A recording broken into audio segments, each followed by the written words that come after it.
우리 다 같이 인사하시겠습니다. 할렐루야. 우리 옆에서 나오고 같이 예배드리는 분들이 누군지 전후 좌우로 한번 살펴보시기 바랍니다. 그리고 인사합시다. 우리 함께 예배드리게 돼서 감사합니다. 감사합니다.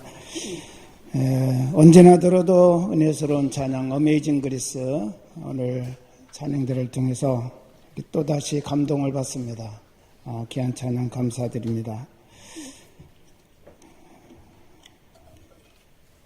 우리 요나서는 4장밖에 되지 않는 짧은 성경이지만 그 의미는 대단히 큰 성경이라고 그렇게 볼 수 있겠습니다. 한 4가지 면에서 우리가 정리할 수가 있겠는데, 첫째는 하나님께서 우주 만물을 다스리시는 창조주요 섭리자이시라는 사실을 어느 성경보다도 분명하게 드러내주는 성경이 요나서입니다. 오늘 여기 요나서에 보면 예비하사라고는 단어가 여러 번 등장합니다. 하나님은 모든 것을 예비하시고 역사하시는 하나님이시다. 그래서 1장 17절에 보니까 큰 물고기를 예비하사 요나를 삼키게 하셨다. 4장 6절에 보면 박넝쿨을 예비하사 요나를 가리게 하셨다. 4장 7절에 보면 하나님이 벌레를 예비하사 박넝쿨을 갉아먹게 하셨다. 4장 8절에 보면 하나님이 뜨거운 동풍을 예비하셨다. 물고기도 박넝쿨도 벌레도 뜨거운 동풍도, 또 1장에 보면 큰 바람과 파도도 우리 하나님께서 예비하시고 섭리하시는 그런 역사를 하나님의 계획과 하나님의 목적을 성취해 나가는 이 일에 사용하고 계시다라고 하는 사실을 우리에게 말씀해 주고 계십니다. 하나님은 다스리지 못하시는 것이 하나도 없으십니다. 그런 사실을 어느 성경보다도 분명하고 확실하게 우리에게 드러내 주시는 성경이 바로 요나서라고 말할 수 있겠습니다. 또 두 번째로는 하나님께서 구원의 하나님이시다라는 사실을 강력하게 선포하는 성경이 바로 요나서입니다. 그래서 하나님은 유대민족뿐만 아니라 악독에 가득한 이방인들 니느웨까지도 구원하기를 원하시고 그들이 회개하고 하나님의 구원의 백성이 되기를 원하신다라고는, 구약에서는 아주 유일하게 이방인의 구원의 문제까지도 하나님의 긍휼한 마음으로 계획하시고 이루어 가신다라고 하는 것을 우리에게 보여주신 성경이 바로 요나서입니다. 또 세 번째로는 구약 성경에서 유일하게 선교사를 파송하시고 이방인을 구원하신 선교의 역사를 기록한 성경이 바로 요나서입니다. 우리가 잘 보는 것처럼 굉장히 요나는 폐쇄적인 선민 사상을 강하게 가지고 있었던 인물입니다.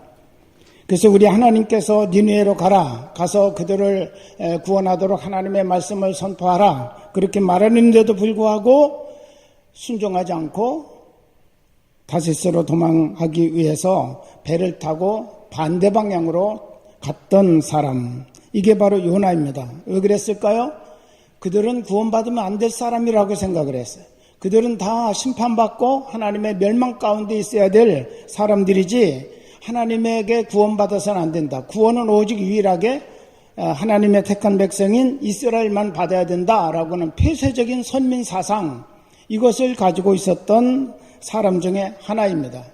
하나님이 아브라함을 택하실 때 너를 통해서 모든 민족의 복을 받도록 너를 복의 사람으로, 축복의 통로로 세우셨다라고 말씀하셨는데, 점점 이스라엘 백성들이 시간이 흘러가면서 택함에 대한 것, 축복에 대한 것을 자기들에게로만 적용을 시킨 거예요.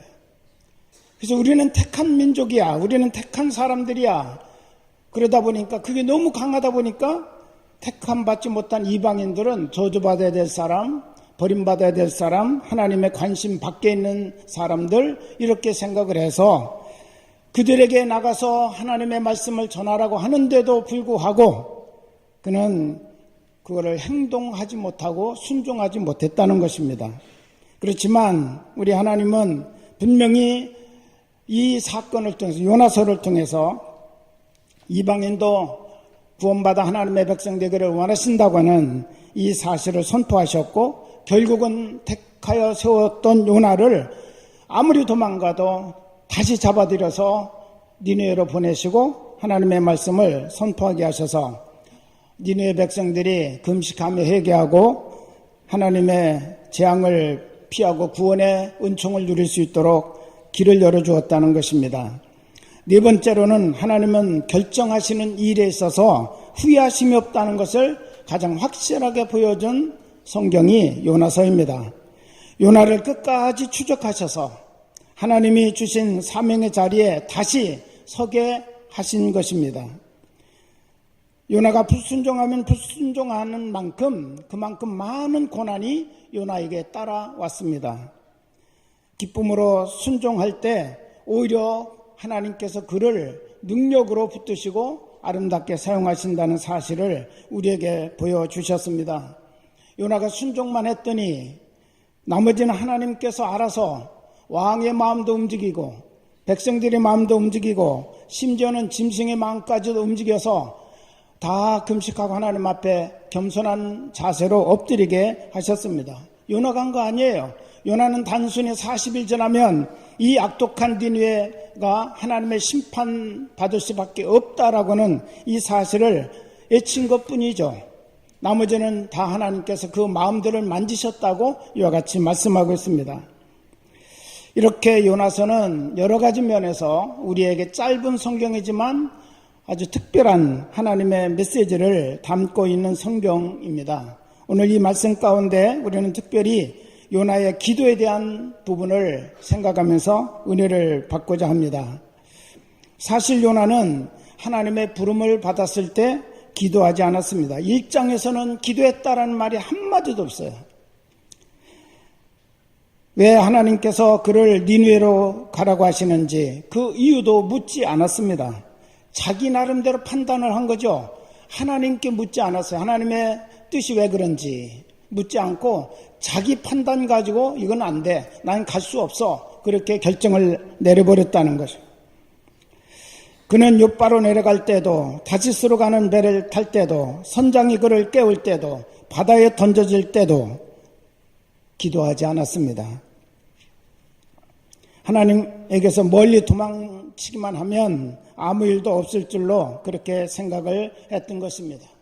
그는 하나님 앞에서 기도할 이유를 전혀 찾지 못하고 있었습니다. 그러나 하나님은 요나를 끝까지 포기하지 아니하셨습니다. 그에게 큰 바람과 폭풍을 예비하시고 큰 물고기를 준비하셨습니다. 그래서 요나가 고난 가운데 하나님의 뜻을 깨닫고 감사함으로 나와서 주님께 기도하며 예배하도록 역사하신 것입니다. 요나는 물고기 뱃속에서 3일 동안 지내면서 비로소 하나님께 기도했습니다. 내가 받는 고난을 통하여 주님을 만나게 되었다고 그는 회개하면서 감사 기도를 드렸습니다. 오늘 우리가 읽은 요나서 2장에서 보면 요나가 받은 고난에 대해서 스스로가 표현한 그런 표현들을 우리가 볼 수가 있습니다. 2절에 보니까 나는 지금 수월의 뱃속에 있다라고 그렇게 말합니다. 수월의 뱃속, 수월은 지옥이죠. 지옥. 지금 그는 물고기 뱃속 가운데 있는데 나는 지옥 한가운데 있는 것 같다라고 그렇게 그가 스스로 지금 고백하고 있는 것입니다. 3절에 보면 깊음 속 바닷 가운데 던져졌다. 큰 물이 나를 들렀고 주의 파도와 큰 물결이 내 위에 넘쳤다라고 그렇게 그가 고백하는데, 이것은 아마 뱃사공들이 요나를 깊은 바다에 집어 던졌을 때 상황을 그가 기억하면서 이렇게 표현한 것 같습니다. 4절에 보니까 내가 주의 목전에서 쫓겨난 것 같다라고 그렇게 말합니다. 불안하고 고통이 견딜 수 없는 그런 상황을 나는 주의 목전에서 쫓겨났다라고 이렇게 표현하고 있는 거죠. 5절에 보니까 물이 나의 영혼까지 둘렀다. 기품이 나를 에워싸고 바다풀이 나를 감쌌다라고 그렇게 말합니다. 여러분, 이 5절은 물고기 뱃속에 지금 들어가서 3일 동안 그가 머물러 있는 그 고통의 상황을 5절에서는 그렇게 표현하고 있어요. 바다풀이 나를 감쌌다. 여러분, 이거는 물고기 뱃속의 상황이죠.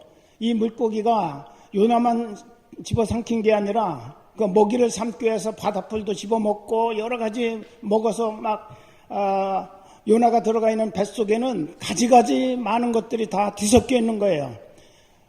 그러다 보니까 요나의 머리끝에서 발끝까지 물고기가 먹은 먹이가 다 둘러싸고 있는 그런 상황입니다. 그런데 그는 물이 나의 영혼까지 둘렀다고 이와 같이 말하고 있습니다. 7절에 보니까 내 영혼이 피곤하다라고 그는 고백합니다. 몸과 마음의 고통을 넘어서 이제는 내 영혼까지도 피곤에 지쳐 있다고 이와 같이 그가 말하고 있습니다. 이런 고난을 당하고 나서야 요나는 하나님을 바라보게 되었습니다. 그리고 하나님께 기도하기 시작합니다. 태풍으로 고생하고 바다에 던져지고 물고기 뱃속에 들어와 지옥을 경험하고 나서 요나가 절실하게 깨달은 한 가지 진리가 있습니다. 그게 9절에 나오는데 구원은 여호와께 속하였나이다 라고 그가 고백하고 있습니다. 하나님은 구원의 하나님이시다. 그리고 하나님은 구원을 위해서 일하시는 하나님이시다 라고는 구원의 하나님을 그가 깨닫게 되었다는 거예요. 나의 구원도, 인류의 구원도, 유대인의 구원도, 이방인의 구원도, 구원은 하나님의 뜻이고 하나님에 의하여 이루어지는 위대한 사건이다 라고는 사실을 그는 이제서야 깨닫게 되었다는 것입니다. 내가 니느웨가 멸망하기를 그토록 바랐지만 하나님은 내 뜻대로가 아니라 하나님께서 구원하시기로 작정하셔서 그대로 이루어 가시는구나 라고는 사실도 그가 깨닫게 되었다는 것입니다. 그래서 그는 이런 고난의 과정을 거쳐가면서 지금 물고기 뱃속에서 기도하면서 하나님은 구원의 하나님이시구나. 우리 한번 같이 하실까요? 구원의 하나님. 그가 이 구원의 하나님을 발견하게 된 것입니다. 그래서 요나는 구원의 하나님을 찬양하고 그 하나님께 감사의 제사를 드리게 됩니다. 우리 9절에 보니까 나는 감사하는 목소리로 주께 제사를 드리며 나의 서원을 주께 갚겠나이다. 여기 서원을 주께 갚겠다라는 말은 내가 지금까지 불순종했는데 이제는 순종해서 내가 니느웨로 가겠다라고 하는 것을 서원하고 있는 거예요. 왜? 구원은 여호와께 속하였기 때문에 하나님이 구원하기를 원하신다면 제가 지금까지 제 생각대로 움직였는데 이제는 기도하면서 주님의 그 뜻을 깨닫고 구원의 하나님, 하나님은 구원의 하나님이라는 사실을 내가 깨달았기 때문에 이제는 구원하기 위해서 하나님이 나를 어디로 보내시든지 저는 가겠습니다. 그게 바로 요나의 소원인 줄로 믿습니다. 이 사실을 깨닫고 고백하며 감사의 제사를 드릴 때 하나님은 물고기로 하여금 요나를 육지에 토하도록 하셨습니다. 하나님은 온 인류를 죄와 멸망 가운데서 구원하시기를 기뻐하시는 구원의 하나님이십니다. 그래서 예수님은 인류를 구원하시는 대속의 죽음에 대해서 예언하실 때 요나 이야기를 하고 계심을 보게 됩니다. 마태복음 12장 38절부터 40절까지 보면 그때 서기관과 바리새인 중 몇 사람이 말하되 선생님이여 우리에게 표적 보여주시기를 원하나이다. 예수께서 대답하여 이르시되 악하고 음란한 세대가 표적을 구하나 선지자 요나의 표적밖에는 보일 표적이 없느니라. 요나가 밤낮 사흘 동안 큰 물고기 뱃속에 있었던 것 같이 인자도 밤낮 사흘 동안 땅속에 있으리라. 대속의 죽음을 죽고 우리 예수님이 다시 요나가 3일 만에 빛 가운데로 나온 것처럼 내가 죽음의 권세를 이기고 일어날 것이다 라고 하는 사실을 요나의 사건을 예를 들어서 우리 예수님은 예언하시고 계심을 보게 됩니다. 그 구원의 하나님께서 요나를 보내서 악독으로 가득 찬 니느웨 성 사람 12만 명의 영혼을 구원하려고 하셨습니다. 오늘 또 구원의 하나님은 긍휼의 마음을 가지시고 우리를 통하여 아직 주님의 그 은혜와 그 구원의 은총을 누리지 못하는 사람들을 구원하시고자 역사하고 계시다는 사실을 믿으시기를 바랍니다. 그러므로 우리는 나에게 누구에게 대한 감동이 올 때, 어떤 일에 대한 감동이 올 때 여러분 그것을 거절하거나 불순종하지 마시고 순종하여 예수를 전하는 시간이 되시기를 바랍니다. 구원하시는 분은 하나님이십니다. 나는 복음을 전하기만 하면 하나님이 역사하시고 하나님이 손 내밀어 그들을 건져내신다고 하는 사실이죠. 또 요나는 고난을 통하여 기도를 회복했습니다. 1절에 보니까 요나가 기도한 장소가 어디라고 그랬어요? 요나가 물고기 뱃속에서 그의 하나님 여호와께 기도하여 그렇게 말했습니다.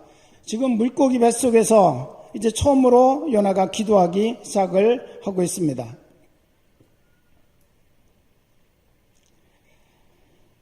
그러면 답답한 감옥과도 같고 물고기 뱃속과 같은 고난의 현장에서 요나가 본문 10절에 나오는 것처럼 하나님이 물고기에게 말씀하십니다. 물고기에게 말씀하시니까 물고기 하나님의 말씀을 따라서 요나를 육지에다가 토해냈습니다. 바다 한가운데다 토해냈으면 어떡할 뻔했어요. 근데 하나님께서 다 계획을 가지고 말씀하시니까 육지에다가 요나를 토해낸 거예요. 여러분, 정말 우리의 삶에도 바로 이러한 상황들이 참 많이 있죠. 답답한 감옥과 같고 물고기 뱃속에 들어가 있는 그 요나의 3일 동안의 답답함과 고통이 얼마나 컸을까요? 요나뿐만 아니라 그를 삼킨 물고기는 또 얼마나 체기가 일어나가지고 견디지 못하고 요동을 치지 않았을까요? 이런 고난의 현장에서 탈출하는 그런 원리, 그것을 우리 하나님께서 오늘 우리에게 요나서를 통해서 말씀해 주고 계십니다. 첫째는 우리가 이런 고난의 자리에 있을 때 먼저 여호와 하나님을 생각하고 바라보라고 말씀하십니다. 요나는 고난으로 그의 몸과 마음뿐만 아니라 그의 영혼까지 피곤해 지쳐서 낙심될 때 하나님을 생각하고 하나님께 기도했다라고 고백하고 있습니다. 그때 그는 하나님을 바로 알게 되었다는 거죠. 구원은 여호와께 속하였나이다. 구원의 하나님을 그는 만나게 됩니다. 이 구원의 하나님을 만나고 요나는 뭐라고 하나님을 고백합니까? 6절에 보니까 6절 내가 산의 뿌리까지 내려가 싸우며 땅이 그 빗장으로 나를 오래도록 막아 싸우나 나의 하나님 여호와여 주께서 내 생명을 구덩이에서 건지셨나이다. 아멘. 나의 하나님 여호와여 주께서 내 생명을 구덩이에서 건지셨나이다. 그는 이와 같이 하나님을 바라보면서 기도하다가 구원의 하나님을 만나고 그 구원의 하나님이 바로 나의 하나님이시구나. 나야도 구원하시는구나. 이방인 니느웨 사람만 구원하시는 것이 아니라 더 시급한 구원의 사람이 누구냐?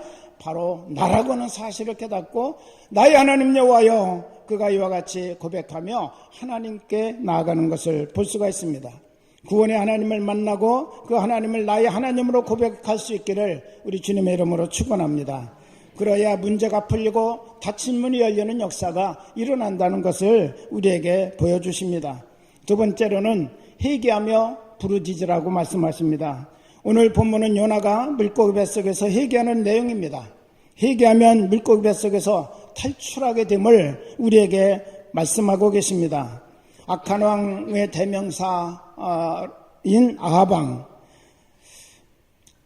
역대상 열왕기상 21장에 보니까 그가 회개하고 겸손해지니까 하나님께로부터 그 악한 왕도 은혜를 하나님이 베풀어 주셨어요. 그가 살아있을 때 재앙을 내리지 않겠다. 내 아들 때에 이 일이 이루어지게 될 것이다.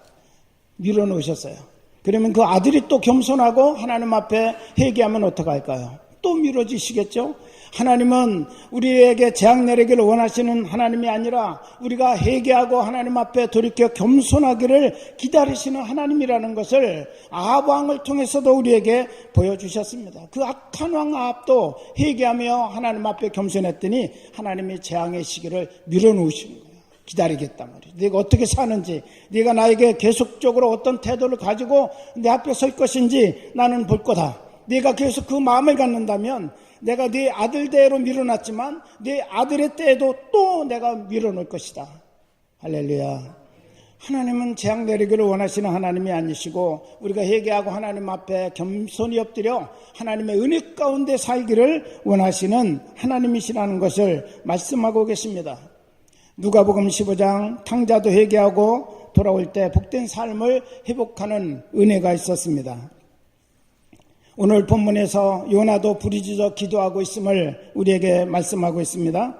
창세기 32장에서 에서의 400명 군사에게 쫓김받던 야곱이 야복강가에서 간절하게 부르짖으며 환도뼈가 우이골될 정도로 안타까운 마음을 가지고 부르짖고 기도할 때 하나님께서 에서의 마음을 녹여주심으로 20년 만에 원한을 갖겠다고 400명의 군사를 기르고 준비했던 에서의 마음을 녹여가지고 그 손에서 칼을 내려놓게 하시고 사랑의 포옹을 할 수 있도록 형제간의 만남을 주선시켜 주시는 하나님의 은혜를 우리가 발견하게 됩니다. 사도행전 12장에 교회가 옥에 갇힌 베드로 사도를 위해서 기도할 때 하나님께서 천사를 보내셔서 옥에서 베드로를 문을 열어주시고 나오도록 인도해 주시는 놀라운 역사를 우리에게 보여주셨습니다. 여러분, 기도할 때 요나를 물고기 뱃속에서 나오게 하신 하나님, 오늘 또 우리가 기도할 때 우리를 얽어매고 있는 모든 문제의 사슬에서부터 우리를 풀어주시고 새롭게 하시는 하나님의 은혜를 경험하게 될 줄로 믿습니다. 세 번째로는 감사하며 제사를 드리라고 말씀하십니다. 9절에 보면 나는 감사하는 목소리로 주께 제사를 드리며 라고 요나는 고백하고 있는데, 지금 요나는 물고기 뱃속에서 감사하는 마음이 충만했지만 그가 가진 것이 아무것도 없어요. 그래서 그가 가지고 있는 것 한 가지 있는데 목소리예요, 목소리. 그래서 목소리로 감사의 제사를 내가 드린다라고 그가 고백합니다. 여러분, 목소리로 감사의 제사를 드리지만 지금 요나에게는 자신의 전 존재, 그가 가지고 있는 목소리, 이것이 요나의 전부였습니다. 그것으로 그는 제사를 하나님 앞에 드리고 있다는 것입니다. 그의 감사는 은혜를 깨달았을 때 나온 것을 우리에게 보여주고 있습니다. 지금도 여전히 요나의 상황은 물고기 뱃속에 있는 상황이고 그의 상황은 전혀 기도하기 전과 기도한 후의 상황은 변한 것이 하나도 없습니다. 그러나 요나는 자기의 전부를 드리면서 우리 하나님 앞에 감사의 제사를 드렸습니다. 이처럼 감사는요, 은혜를 깨달은 자들이 하는 것이지 환경이 좋아졌다고 나오는 것이 감사가 아니라는 거예요. 역대하 20장에 보면 여호사밧이라고는 임금이 나옵니다. 이 사람이 모압, 암몬, 세일산 연합군, 3개 나라의 연합군에 의해서 공격을 받게 됩니다. 그런데 놀랍게도 여호사밧이 이 문제를 놓고 하나님 앞에 기도했습니다. 그래서 하나님이 감동을 주셨어요. 군대 앞에 찬양대를 세워서 여호와 하나님을 찬양하게 하라. 그래서 군대도 물론 내보냈지만 그 앞에다가 찬양대를 군인들보다 앞서 찬양대를 내보냈어요. 그러면서 찬양하게 했는데 찬양의 노래가 가사가 어떤 내용이냐, 거기 나오는 내용을 보면 여호와께 감사하세 그의 인자하심이 영원하도다. 할렐루야. 감사 찬양을 하게 하는 거예요. 적군에게 찬양대를 내보내면서 그들로 하여금 감사 찬송을 하도록 그렇게 내보내고 있는 여호사밧을 우리가 봅니다. 어떤 결과가 나왔습니까? 모압, 암몬, 세일산 연합군이 자중질환이 일어나서 서로를 못 믿고 서로를 공격해서 자기들끼리 다 죽고 말았어요. 이들은 그냥 하나님께 감사하세 여호와의 인자하심이 영원하도다라고는 그 찬양만 한 것뿐인데, 하나님이 복병을 그들에게 보내셔가지고 그들 속에 모든 질서와 또 힘을 다 흩어놓으시고 서로 싸워서 무너지게 만들었다고 하는 것입니다. 이 승리로 말미암아 전리품을 거두는데 며칠씩이나 걸리는 엄청난 대승을 거두게 되었습니다. 감사와 찬양은 이렇게 환경이 좋을 때 나오는 것이 아닙니다. 오히려 상황이 지옥 같아도 하나님을 바로 아는 사람, 하나님의 은혜를 깊이 깨닫게 되는 사람, 이런 믿음의 사람이 할 수 있는 가장 소중한 신앙의 표현이라고 하는 사실을 기억하시기를 바랍니다. 우리 한번 같이 하시고, 감사는 믿음의 산물입니다. 할렐루야. 감사는 믿음의 산물이지 환경이 주는 선물이 아니에요. 이것을 우리가 분명히 알아야 돼요. 지금 요나는 왜 감사합니까? 물고기 뱃속에서 나왔기 때문에, 그의 모든 고난의 사슬이 그를 풀어놨기 때문에, 그래서 감사한 것이 아니라 지금 물고기 뱃속에 있지만 나는 하나님을 발견했다. 구원의 하나님, 그분이 나의 하나님이시다.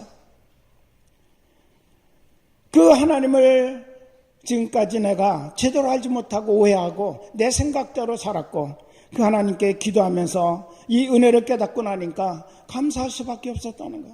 지금 이 자리에서 하나님이 나를 꺼내놓지 않는다 할지라도 나는 하나님이 나의 하나님 되신 것 그 하나만 가지고도 나는 충분히 내 삶 전부를 들여서 감사의 제사를 드릴 이유가 있다고 이와 같이 그는 고백하고 있는 것입니다. 여러분, 지금 힘들고 어렵습니까?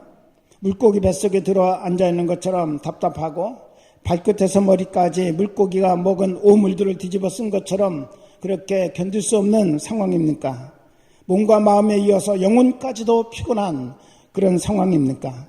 요나처럼 하나님을 생각하고 주의 성전을 바라보고 구원의 하나님을 향해서 부르짖는 기도를 회복하시기를 주의 이름으로 축원합니다. 더 나아가서 극한 상황에서도 나의 전부를 헌신하며 주님께 감사의 제사를 드리는 우리의 예배자가 되어야 될 줄로 믿습니다. 여호와 하나님께서 나를 삼키고 있는 고통의 큰 물고기에게 말씀하실 것입니다. 바다가 아닌 육지에 저를 토하라고.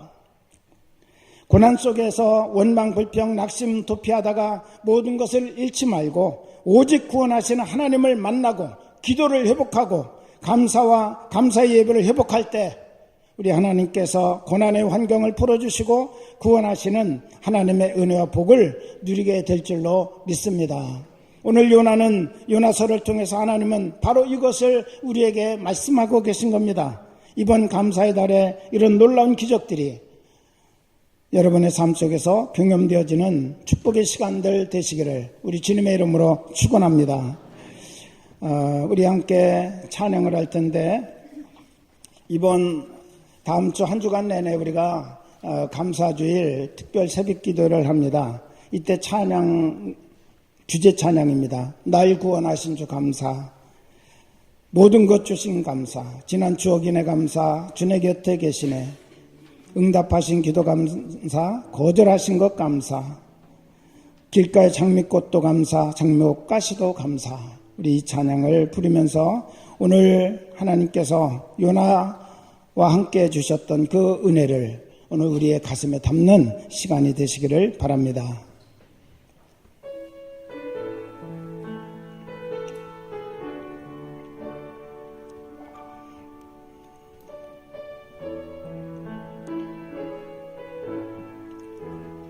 날 구원하신 주 감사, 모든 것 주신 감사, 지난 추억의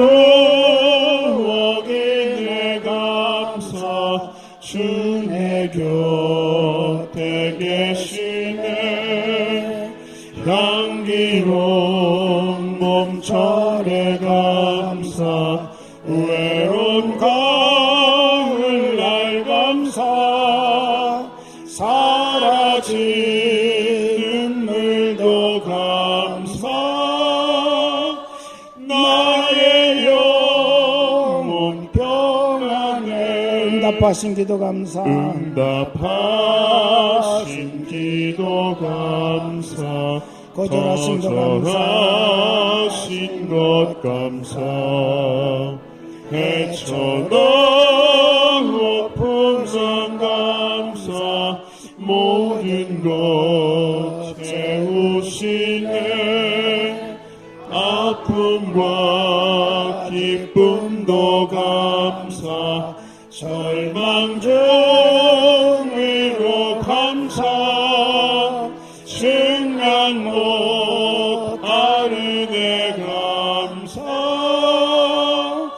대신 사랑 감사해. 길가의 장미꽃 감사, 길가의 장미꽃 감사, 장미꽃 가시 감사, 장미꽃 다시 감사. 따스한 가정 희망 주신 것 감사. 기쁨과 슬픔도 감사. 기쁨과 슬픔도 감사. 하늘 평안을 감사. 내일의 희망을 감사. 영원토록 감사해. 하나님 감사합니다. 어떤 상황에서도 우리가 기도를 회복하게 하시고 감사로 주님 앞에 제사하는 삶을 살아가게 하옵소서. 걸어가신 아버지, 정말 요나는 평안할 때 잃어버렸던 기도와 감사를 고난 속에서 다시 한번 그는 회복하고 하나님 앞에 설 수 있는 은혜를 심리게 되었습니다. 하나님, 평안만 은혜가 아니라 고난도 때로는 우리에게 더 큰 은혜의 통로임을 잊지 말게 하여 주셔서 우리가 범사에 감사하는 삶을 살아가게 하여 주시옵소서. 걸어가신 아버지, 우리의 상황이 어떠하든지 환경 때문에 우리가 감사하고 좋아하는 것이 아니라 어떤 상황에서도 나를 구원해 주신 구원의 하나님, 그분이 나의 하나님이심을 생각하며 감사하는 죄들 되게 하여 주시옵소서. 예수님의 이름으로 감사하며 기도합나이다. 아멘.